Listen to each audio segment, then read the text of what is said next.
Hey everyone, hope you're doing well. My name is Reggie, founder and CEO of Hydro. A very special update. It's our yearly wrap up, and with me I have our CTO and CMO, Ashish and Gabe.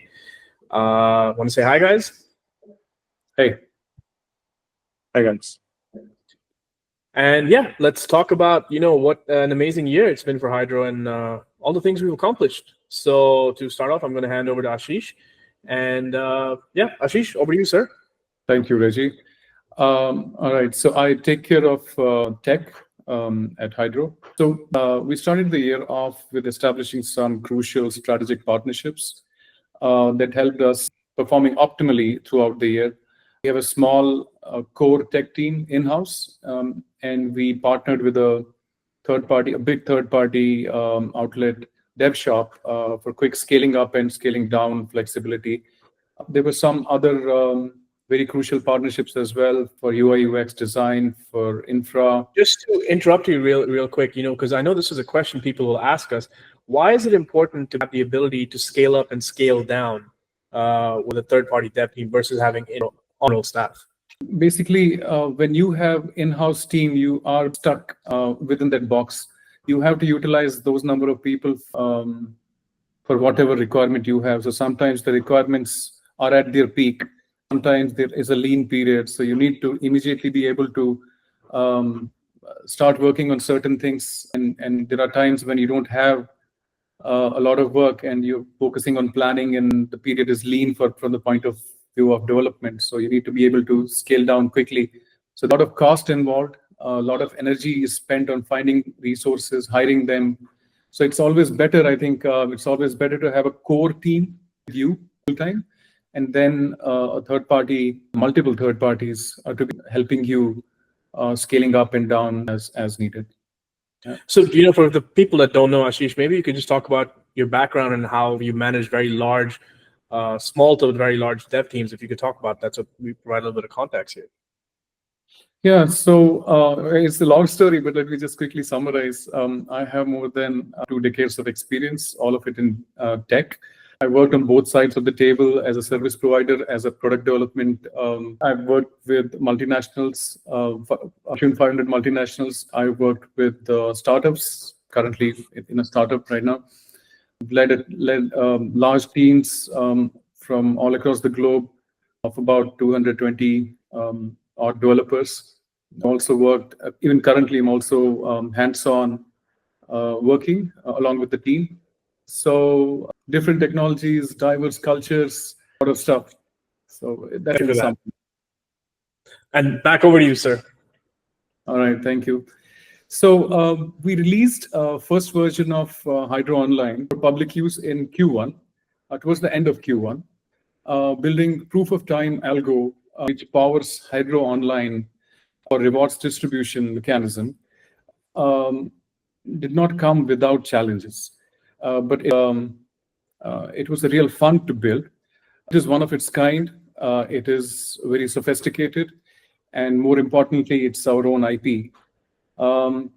This followed pausing of the old Gather blockchain and transitioning to USDT rewards distribution for our publishers. Then in Q2, migration portal was launched, allowing Gather users to map their SUI wallets against their Gather assets, GTH holdings rather.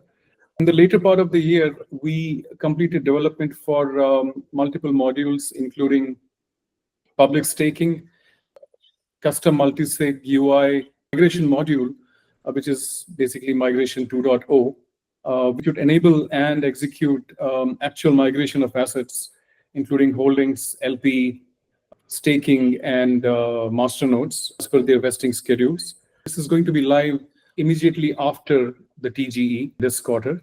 Other platform development is also complete and is ready to go live soon. Okay, so we built a total of 18 smart contracts, and most of them were on SUI blockchain. One important thing I would like to highlight here is the fact that it was a huge learning curve for us for obvious reasons, developing contracts on SUI network. However, I'm very glad to inform you that the first set of contracts that went for audit we achieved 100% secure rating, which is kind of amazing. And who are the auditors? We have two auditors, Zokyo and Blaze Security. So we had one set sent over to Blaze and another set sent over to Zokyo, and both of them, we scored very well there. To all of the good stuff that we did, it was not entirely 100% perfect world. The good news was that the traffic was increasing, growing very fast. And the bad news was that we were not fully prepared to handle the very steep increase and sudden increase in traffic. So there were slowdowns. We took immediate steps to sort out the slowdowns, and we succeeded quickly. Now we knew what was coming in terms of traffic. It can grow extremely fast. And so we started working on the long-term optimizations and designs. Okay, Hydro Plus. I think everyone is waiting to hear on this. The initial version is complete and set to launch in January this year. This categorizes publishers into 3 tiers: premium, and there are 2 other tiers within the plus category. Hydro Plus is going to be big from the perspective that it lays a foundation, one of our long-term goals of data monetization. What's coming next? I think I touched upon those many items there, but let me summarize what to expect in Q1 and beyond. Hydro Plus, then TGE-related upgrade. With that, Migration 2.0, Classic Staking, Advisor Platform, Community Plus program, and then these are basically the small short-term goals. The long-term goals will be touching upon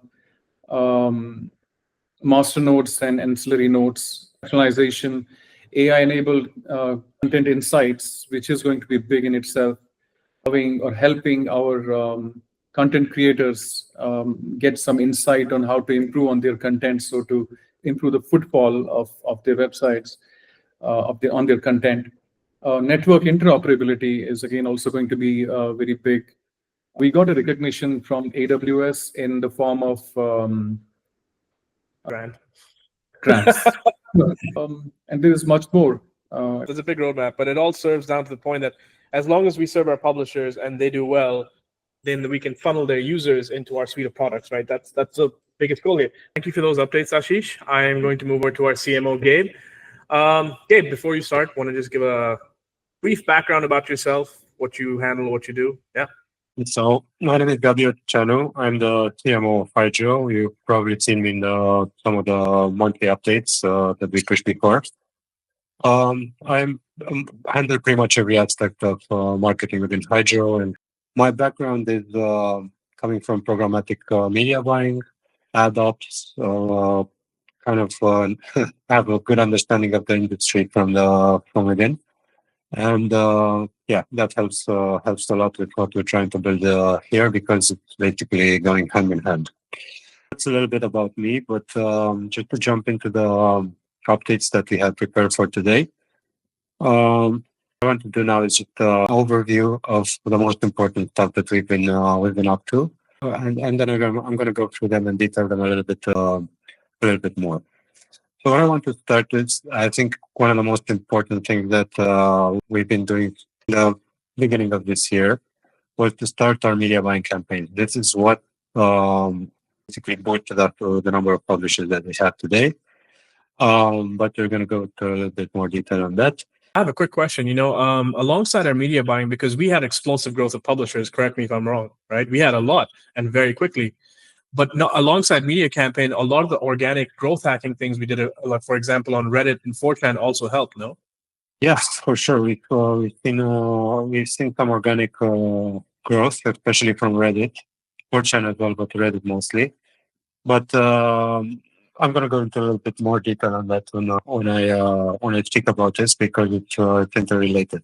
So yeah, just going back to the Crypto Fight Nights, we've had 2 events that we sponsored this year. One of them actually our CEO participated in. But again, the detail on this a little bit later. Another very important thing to mention would be the SUI Foundation grant. We've been one of only 10 projects that were selected for that. And otherwise, we've had some pretty good growth on social media, and also in terms of media appearances and mention, it has also been a very good year for us. So we've had a lot of organic mentions and big names in terms of Web 2 and Web 3 that have been talking about us. But I'll go through them in a bit. So just to start from the top of it and detail a little bit on the subjects that I touched upon.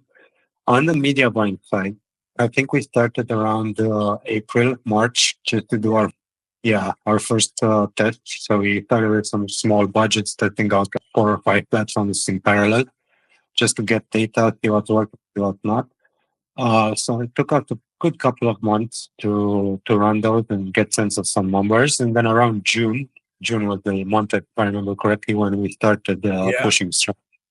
Yeah, because in June, that was when Ashish had we had that massive influx of traffic and he faced the scaling issues. So yeah, probably around then.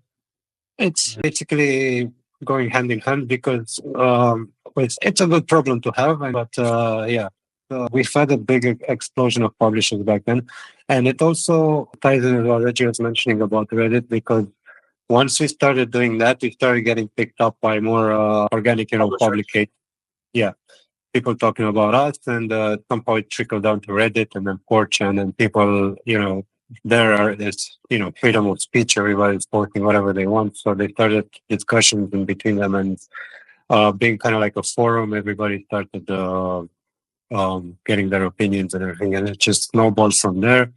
We saw, alongside our leads coming from our paid efforts, we saw more and more people saying, "Oh, just in your Reddit, just heard from me on Reddit." Which is, we've never run Reddit ads or anything like that. We've never used any paid services for Reddit or anything like that. We just have our page up there to protect our handle against scammers and all that, but that's pretty much it. People just flocked there, they started talking, and that actually resulted in a number of publishers. I want to throw a curveball to you, Gabe. So I think it was a couple curveballs. I think it was mid of year. We got hacked. Our Twitter got hacked, remember? Yeah. Want to talk about that and how much? It was actually really late for all of us. It was like 1 a.m. or something when we got a notification on email that our Twitter is linked to. Basically, we panicked. We jumped out of bed. We tried to figure out what's going on. So apparently, a very, very new type of scam that we're not exactly sure how it works. It's pretty technical. I'm not going to go into all the details, but it was resolved in 48 hours, though. We got our handles back. But just a warning to everybody, be very careful. These scams are getting pretty extreme, because we've always had 2-factor authentication on our accounts, email verification, phone verification, so they bypassed all of that. So one thing I want to point out, we had a strategic shift in terms of our marketing communications. We went very heavy on video content, panels, and media appearances, man. So, why don't you talk about the strategic shift and the impact of this? The switch kind of came from us in the beginning, that we really wanted to push more on Instagram and TikTok and take advantage of the short form video craze as much as possible. So we've been going around summer. We've been pushing and partnering with some companies that would help us create some of these new videos. So basically, we have been invited into a lot of media appearances. They made out of the year, what are probably the 2 biggest outlets that picked us up? Probably, I think, CoinDesk and Cointelegraph, if I'm not mistaken. In terms of articles, I would say CoinDesk and Cointelegraph definitely the biggest ones. But we've also been featured into like video format AMAs and stuff with Crypto Borb, for example, is probably one of the biggest and oldest communities in Web3. And also Reggie's been featured on radio, Dubai Radio, which is actually a TV show. So we've been actually on TV in the UAE. Coinpedia was another big article. Synopsis, we've had podcasts with them and so on. The impact of the video strategies. How's our community growth been? How have our numbers been in terms of our Twitter, our Telegram. How's that been for the year? In terms of Twitter, we started the year with 70,000 followers and currently at around 183. So that's a 160% increase in followers. For TikTok, we started basically from scratch. We had like 2 or 3 followers. Are currently at almost 500. So in terms of percentages, that's like a crazy 21,000% increase. Of course, the final number is not so huge, but considering we started from 0 and it's completely organic, that's a good growth, and we'll continue to push on that. For LinkedIn, we added almost 11,000 new followers over the past 365 days, which amounts to 115% increase in the number of followers in our audience. And for Telegram, we're currently at over 25,000 members in our official channel, organic members. It's been fluctuating due to some changes Telegram has done, but we're currently at a stable number of organic people that are actually interested in the project. So that's very good. Yeah, that was a quick run through of the social media changes we've had over the last year. The most important KPI out of each. The organic growth has been incredible. Has been very good because we haven't been running media buying campaigns continuously. That was over the summer. We kind of toned it down and then stopped it because obviously we can't just throw budget quantity on that. But the rest of the growth starting from July, August has been organic. And has been, has been mostly due to the mentions that we've had, the efforts that we've been doing to get ourselves into the media, and basically that, and also to the videos that we've been pushing out, which created more and more hype. Okay, so I'm just going to round this off.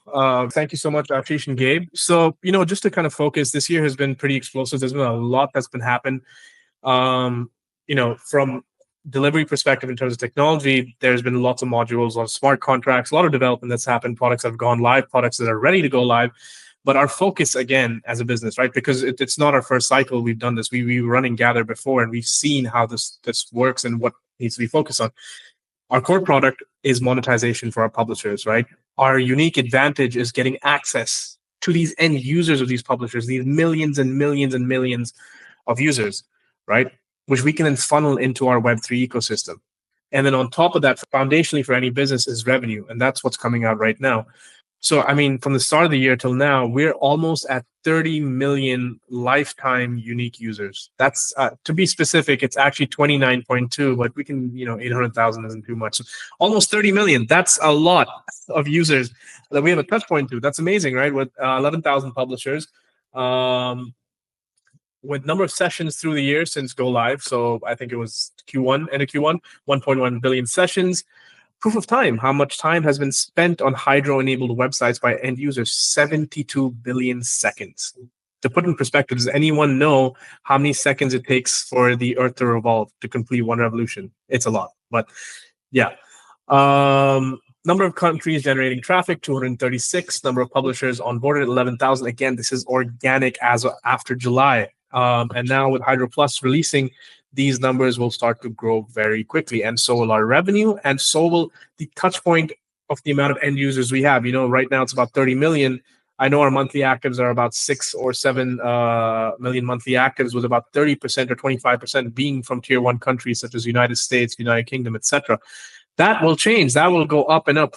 And that's what we want to funnel into some of the products Ashish was talking about before. For example, data monetization, deep and simple, like website hosting for our publishers. Publishers need to host their website somewhere, right? Interoperability, all these end users who are generally Web 2 and coming to Web 3 for the first time, because we fractionalize multiple networks, they're able to use our interoperability, which we will develop, and hop throughout these networks. There's a lot of different things, but the thing is, our unfair advantage is this very large network of users that we can use and funnel them into our products. Some of the bigger things you just want to touch upon is, the SUI and AWS grants. That's just good for credibility. Obviously, our investors and backers and community is big as well. Some really good investors and people who have been helping us on board. Our main focus is just grow this out, scale this out, in terms of publishers, how we help them make money, and then tap into that end user base to move them into our ecosystem, because that's how it works. Because for a project, for a company, a crypto company to last more than one cycle, one is definitely revenue and users. And if you have users, that means you have a product they like. And obviously, everyone's going to ask when TGE. I think Ashish already alluded to it, but it is imminent. We're looking at this quarter, this month, probably. Don't hold me to that. Obviously, there's always a lot of third-party considerations, but that's the most important thing. It's also a barrier to certain products going live, because it does interact with the token, because the token utility involved. And yeah, it's been a great year, and 2025 I think will be even better for all of us involved here, and our larger community. And yeah, we'll probably have more video content focusing the current strategy that is working clearly, right? Because of the number of publishers and users we have been getting, and the PR, etc. And on that note, I think on behalf of the whole Hydro team, I'd like to thank our community, our investors, everyone. Thank you so much for all the support. I hope everyone had a great new year, and we look forward to interacting with you in 2025. Yeah, thanks, guys. Thank you. Thank you very much.